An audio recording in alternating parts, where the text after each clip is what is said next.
Bonjour à tous, Isabelle Montron, toujours un plaisir de vous retrouver. Alors aujourd'hui nous allons parler de l'émotivité. Alors l'émotivité, c'est vrai que c'est lié aux émotions, c'est lié à cette sensibilité que nous avons plus ou moins. Certaines personnes en ont plus, d'autres un peu moins. Et des fois, c'est lié aussi au vécu que nous avons eu, mais c'est aussi comment nous interprétons avec notre tête, avec nos pensées, les événements de la vie. Alors, certaines personnes vont déjà avoir des sensations qui seront déjà très fortes, c'est-à-dire avant que les gens n'arrivent ou avant que les situations n'arrivent, ils vont déjà les réceptionner. D'autres auront plutôt des sensations au moment où on va leur exprimer quelque chose, ou au moment où ils arrivent dans un lieu, ou alors par rapport à une situation où ils vont tout de suite émettre de la culpabilité, de l'injustice, du rejet, de l'abandon ou de la trahison, toutes ces blessures-là qu'ils ont encore à travailler avec eux-mêmes. Et d'autres auront plutôt une hyper-réactivité systématique contre la société, contre la famille, contre le travail, contre les gens en général. Et se sentiront peut-être plus à l'aise dans la montagne, dans la nature, avec les animaux, plutôt qu'avec l'humain. Mais en réalité, c'est toujours quelque chose en soi qu'on n'arrive pas à maîtriser. Et en fait compte, ces émotions sont là pour nous faire flancher, nous dévier de notre centre, nous dévier de ce que nous sommes vraiment réellement venus faire ici, et aussi empêcher cette évolution de l'être humain avec plus de facilité. Donc, je ne veux pas dire que toutes les émotions sont négatives en soi, mais elles nous empêchent quand même d'évoluer plus rapidement. Et c'est pas pour ça qu'il faut être dur et ne plus rien ressentir. On peut ressentir une émotion, il faut juste qu'elle ne tienne pas longtemps en soi, parce que quand elle tient longtemps en vous, c'est parce que vous avez des pensées. Et ces pensées vous ramènent toujours dans une situation particulière, un événement qui vous est arrivé ou pas. Et alors on ressasse quelque chose qui fait vibrer cette émotion-là. Or, en général, si vous n'aviez pas cette vibration, vous n'auriez pas cette réaction. Ni de colère, ni de peur, ni d'angoisse, ni de quoi que ce soit. Donc, tout le temps dans notre tête, on est en train de formater des choses, de créer des choses, et dans la vie, on fait en sorte de vous créer tout ce monde-là. Le monde de l'émotionnel, tout le temps, tout le temps, tout le temps. On vous crée ces peurs, on vous crée ces manques, on vous crée ces besoins qui, en fin de compte, sont accessoires. Et besoin de la famille, besoin de l'autre, besoin de finances, besoin de travail, besoin de nourriture, besoin de plein de choses, besoin.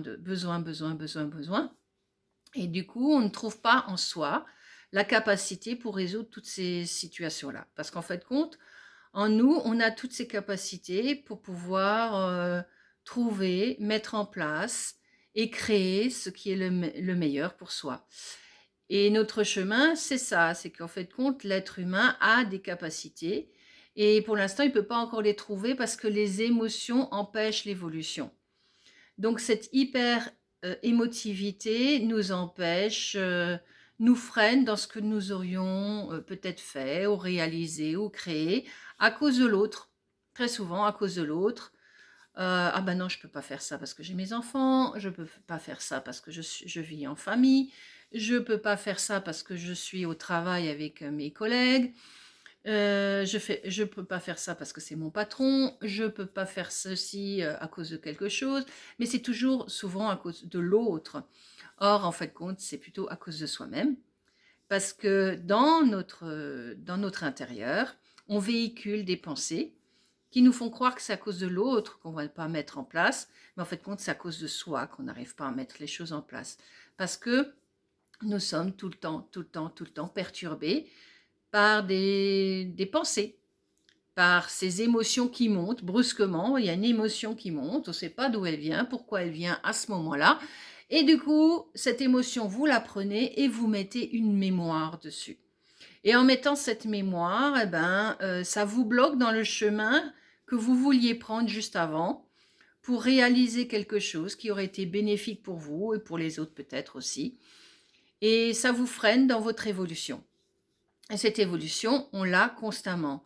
Et cette création, elle est là constamment, mais elle nous empêche d'accéder au plus intime de soi.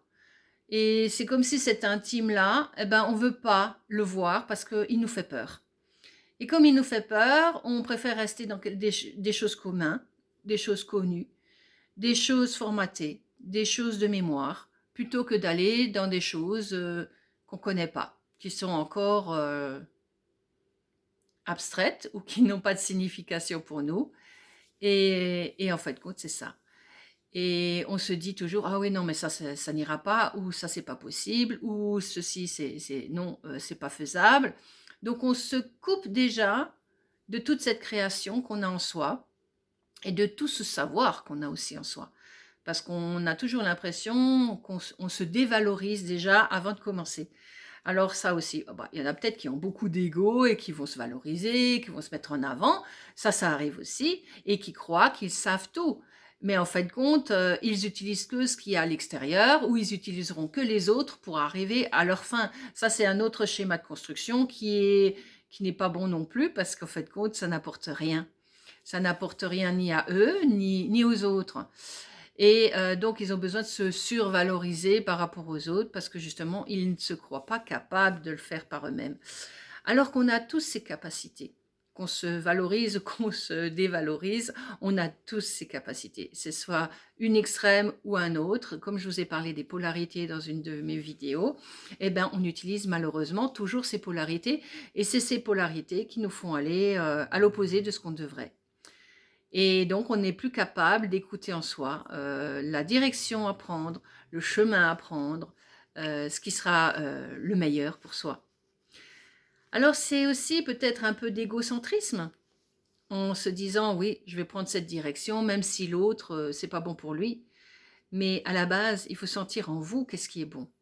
Et si vous êtes capable de sentir en vous ce qui est bon, dites-vous que même si vous n'avez pas pris le chemin que l'autre voulait, l'autre, il avait peut-être besoin de prendre cet autre chemin et vous, celui-là. Et peut-être que l'autre, en prenant le chemin qu'il avait décidé et que vous ne le suivez pas, peut-être qu'il se rendra compte aussi qu'il ne s'est pas suffisamment écouté pour entendre que ce n'était pas non plus peut-être le chemin qu'il aurait dû prendre lui-même. Peut-être qu'il aurait dû prendre une autre direction et cette autre direction a été plus bénéfique pour lui et peut-être aussi pour les autres qui sont autour de lui. Voilà. Bon, écoutez, je vous souhaite une belle continuation dans ce que vous êtes en train d'entreprendre, une belle création aussi, et ressentez de plus en plus en vous ce qui vibre. Et ne croyez pas que vous êtes des nuls, ne croyez pas que vous êtes des super héros. On est ce qu'on est, et c'est tout.